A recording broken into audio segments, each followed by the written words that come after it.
அடுத்ததாக நான் கவிதை பாட இருப்பதற்கு முன்பாக கவிஞர் தோழர் சே மணிமாறன் அவர்கள் கவிதை பாட வருகிறார்.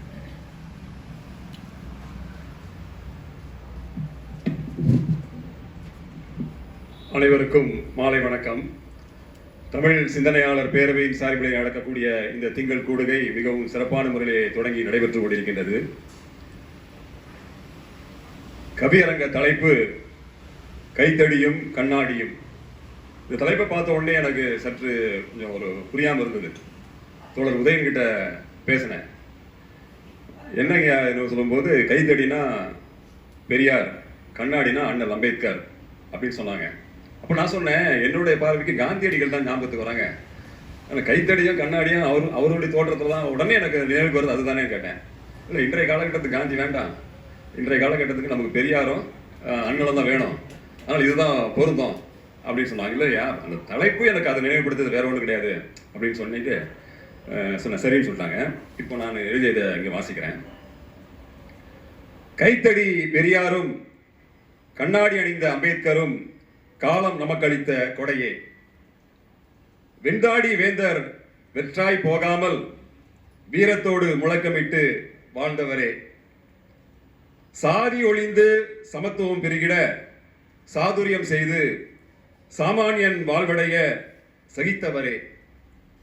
போராட்டங்களின் வேகம் தொடர்ந்திட பீடுநிலை போட்டிட பெரியாரும் அண்ணலும் நம்மை போற்றட்டுமே. கூறாக பார்க்க கண்ணாடியும் கடிந்து அடிக்க கைத்தடியும் கையில் கிடைக்கும் போது கடிவாளம் அறுபடுமே. பெரியாரும் அம்பேத்கரும் பாய்ந்து அடித்தவர்கள் அநீதியை, பறந்து பறந்து கொள்கையை பரப்பினரே. பார்ப்பான் கூட்டத்தை பாயில் சுரட்டி பங்கமாய் களையெடுத்து அழகு பார்த்தவரே. திருட்டாய் வரும் உரிமை பறிப்பை தீயிட்டு கொளுத்திட திடமாய் அறிவை தீட்டுவோமே. ஊழல் பெருச்சாலியை ஊதி அளித்திட. இந்த ஊழல் பெரிசா பயங்கரமாக நாட்டில், மேலை நாடுகளில் ஊழல் இருந்தால் 10% இருக்குன்னு வச்சுங்களேன். நம்ம நாட்டில் 90% இருக்கு. யார் வந்தாலும் ஊழல் ஒழிய மாட்டேங்குது. மிகப்பெரிய ஒரு சாபக்கேடா நான் பார்க்கிறேன். ஊழல் பெருச்சாலியை ஊதி அளித்திட ஊக்கமுடன் நாமும் உழைப்போமே. சமூக நீதி மலர்ந்திட சமத்துவமாக செயல்பட்டு சமதர்மம் தலைத்திட சங்கே முழங்கு என்று கூறி நிறைவு செய்கிறேன். நன்றி, வணக்கம்.